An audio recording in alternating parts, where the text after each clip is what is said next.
What's going on, and welcome on to the video. This is probably the most anticipated video, the one that I've been getting requests for the most, and it's essentially my grind. I have been grinding very hard for this entire week, and I've already hit level 50, so I'll cover everything about my level 50. All of my personal what's in my bag stuff is all coming your way of how I built this absolutely dominant build in my personal opinion. Don't forget to like and subscribe. As you guys know, I just try to get this information around to as many people as possible, so it goes a long way if you like and subscribe. And I'm really happy to hear all of the positive feedback that I've been getting on all of the tip videos and how many of you guys are really changing your game. I really do appreciate hearing the positivity in the comment section. Without further ado, you guys know I don't like to waste your time, so let's get right into it. So this is my player, and I think one of the cool things about the My Player this year is you can actually customize your bag to something that is real. You don't have to like my real life golf bag. Everything besides the putter here is my actual real life golf bag. So, except the golf ball. The golf ball, I don't use a Titleist, I use a Shrixon. Shrixons are not in the game. And also, I use the yellow one because I find the white golf balls actually don't track very well with the eyes. Like, I'm not sitting very far away from my screen, and I'm definitely not blind, but they're kind of have like a darker shadow to them, and they're kind of hard to track and see exactly how the putts are moving and breaking. Also, you kind of lose it in the sky a little bit. So I use the yellow golf ball simply because I think it's just visually you can see it a lot better, and that's essentially the only reason why I'm using the yellow golf ball. Is just a visual aspect of it. This is in real life my actual driver, the LTD XLS, the low spin model. So I'm pretty cool. I actually have a Ventus red shaft on it, so it's pretty cool that I can literally spec it out exactly like I want it to be. So that's something that's really cool to me. I also have the LTD XLS 3 wood, also with the Ventus red shaft in real life. So that is pretty cool that I can spec that out. I play a Titleist hybrid. I have the TSI2 hybrid. I have a blue shaft in it, not a red shaft, but I consistently carry red shafts in this game because I just think it looks cool. But I have a Titleist hybrid in here. This is the 3 hybrid. I do this for gapping reasons because my 4 iron, I want something to fit in between 3 wood and 3 hybrid. And it's pretty cool here. You can see all of the, in the top right, you can see the overall distance, carry distance, and then you can see all the attributes that go along to it. Next up, I have the Mizunos. This is my only slight difference here is I played the Mizuno MP20 MMCs, so a couple of years ago. This is the Mizuno Pro 223s. That's really the only difference. It's the same model, just a newer version. And then the wedges, I have my SM8s, which I play in real life. And then right now, you guys know, if you've watched my video, you've been a long time follower, um, the the banana putter is something that really changed my putting ability in 2K21, and it's because of how thin the face is. You can really see the ball. This kind of gives me very similar to what the banana putter had, which is just a regular putter, but it's nothing to essentially beat home about. So before I go into the actual fittings of my golf bag, let's go into the skills. So I hit level 50, and just know when you hit level 50, you don't stop leveling up. You still continue to get your 250 VC every single time you would level up past that point. Your number's not going to go up, so you're not going to go to level 51, but it's still going to fill up a meter as if you were going to level 51, and then you're going to get your 250 VC at that point. I haven't seen if it goes up in price for VC for leveling up, but you will get 200 VC for leveling up every time after level 50. But the big thing here is like this completely changed my game. And why did this completely change my game? I'll tell you right now. And it's the reason why I chose this build. So if you guys know, I have an entire tier list. I'll link it up in the top right corner if you guys want to watch it after this, of why I think each one of these builds are either in S tier, A tier, B tier, or C tier. But I play on rhythm. And I play on rhythm specifically because I think the 3 most important categories in here, probably 3.5. 3 most important categories in here are timing, transition, and swing path. Those are the 3 most important. And then lie angle or lie range plays a major factor as well. But obviously you're not going to get all 4, so you have to live and die and pick and choose which ones you want. But rhythm gives me the best all around build, gives me a solid putting statistics, it gives me really good timing, it gives me a really good swing path, and then I can fit everything to my transition and build that up. And the power is plenty. The power is plenty. So that's pretty much why I'm using that build. Now let's get into the skills. And this is something you have to very much consider when you get into the skills, because my skills setup will not or may not work specifically to your build if you're not using the rhythm archetype.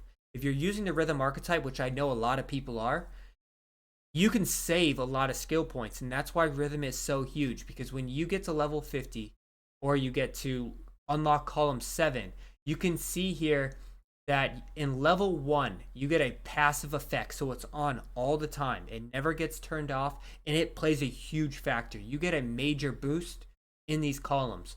Level 1 is transition. These don't stack, so if you get level 3 you don't get level 2 and level 1. It says normal shots receive a transition, swing path, or timing boost off the tee. It does not say and.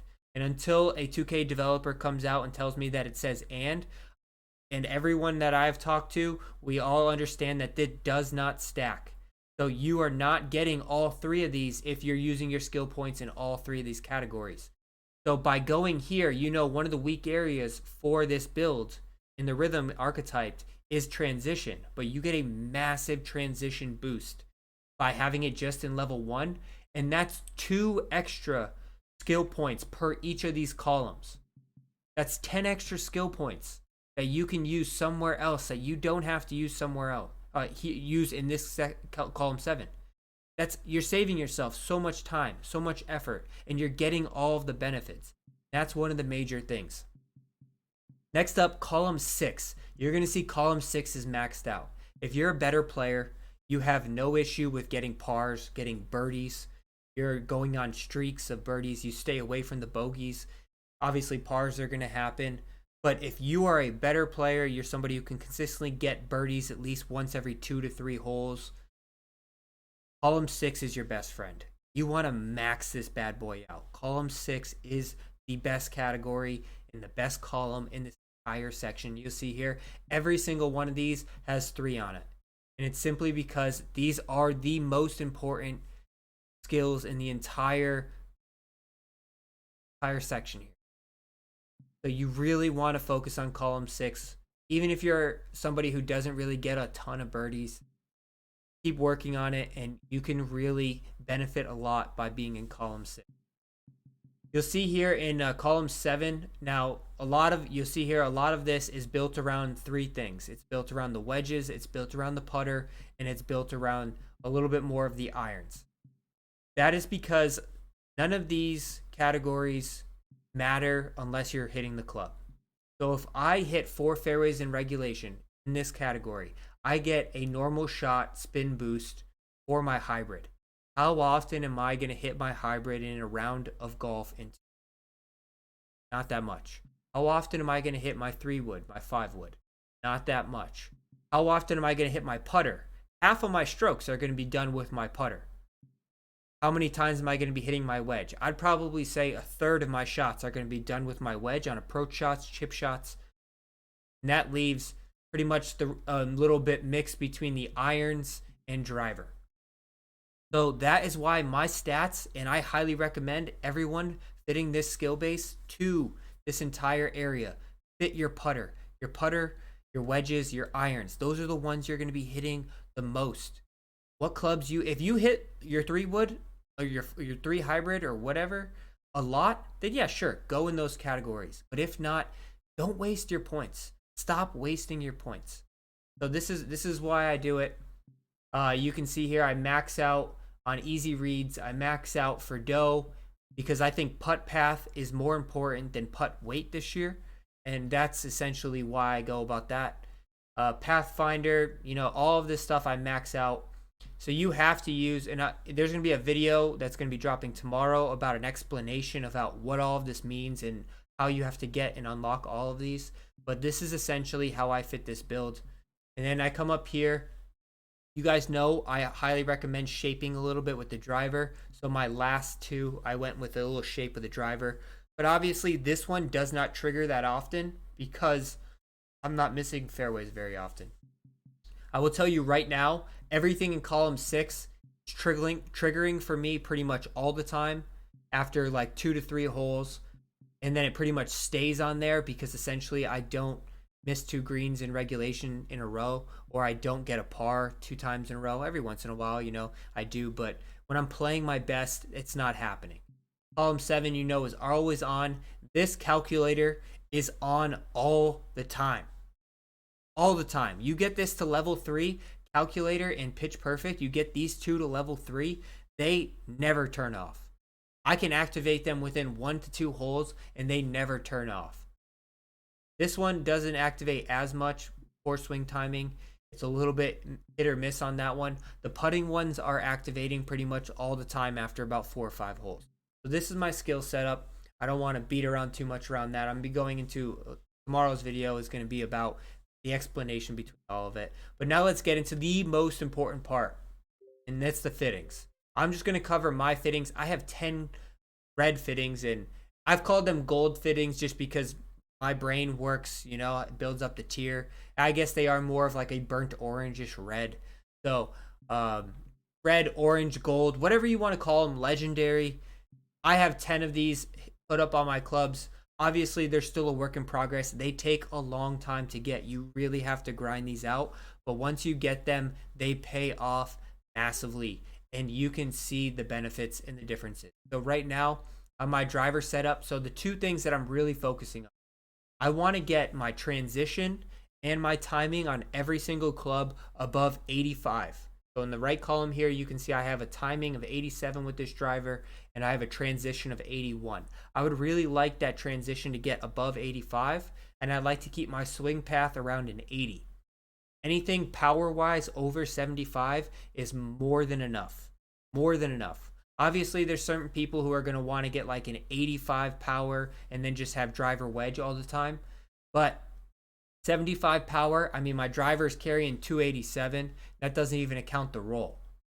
So, and then on top of that, I add in my boost of my skills, and I've been hitting 350-yard drives.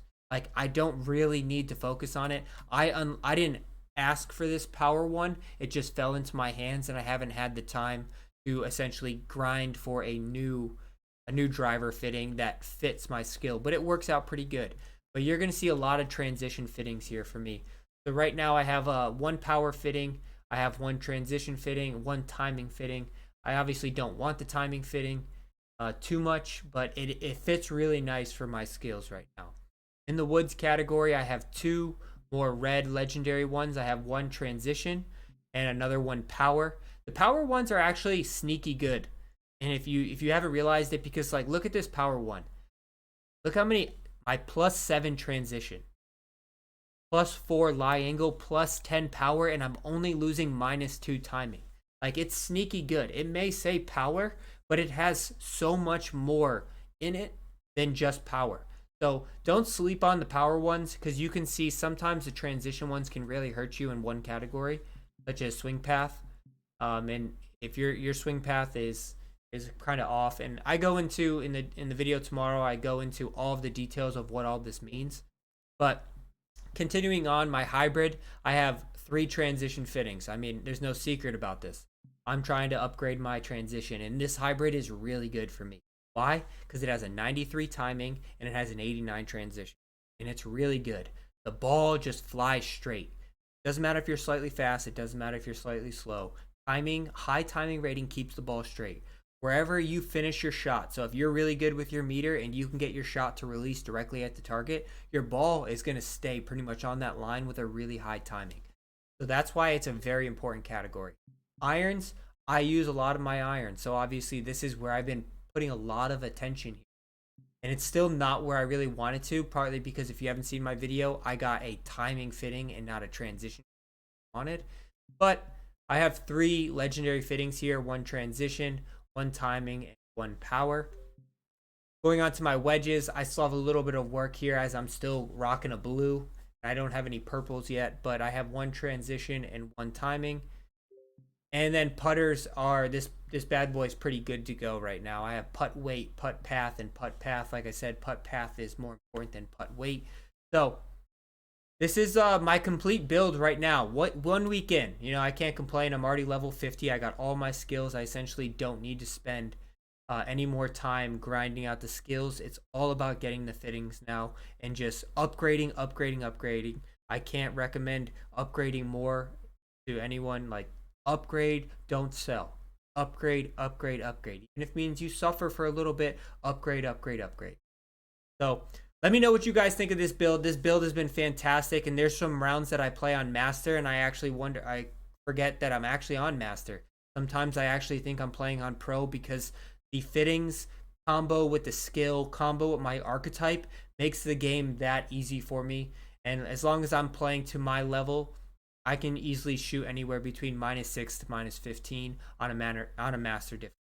So let me know down in the comments section what your archetype is, what kind of build you're rocking, what you like about my build, what you don't like about my builds.